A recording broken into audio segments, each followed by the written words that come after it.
Ô meus amigos, vamos começar um mês firme, tomando posse da bênção?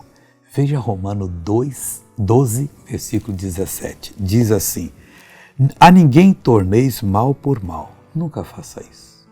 Porque o inimigo usou uma pessoa para lhe fazer um mal. Aquela pessoa está no vermelho com você, está na mão do inimigo. Se ele conseguir lhe usar para fazer o mal para ela, ele já está dando pagamento para ela. Não é Deus que mandou você fazer isso. E você vai estar na mão dele. Então a ninguém torneis mal por mal. Mesmo que seja o maior mal, você fala: Deus, eu perdoo. Claro que a pessoa tem que lhe procurar e se acertar contigo. Mas já tem a predisposição para perdoar. E aí diz mais ainda: procurai as coisas honestas perante todos os homens. Jamais entre em mentira, em desonestidade, em maldade. Aquilo que é bom para você deve ser bom para todo mundo.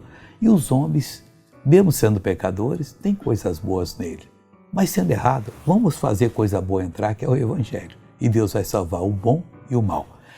Veja essa pessoa que foi abençoada. Estava sofrendo a dor na coluna. Quanto tempo? Tem uns 2 meses já. Como é que você estava andando? Fui na porta do ônibus para descer esse edifício. Andava devagarinho. Imita como é que você estava A andando. mão assim, ó, tipo uma facada.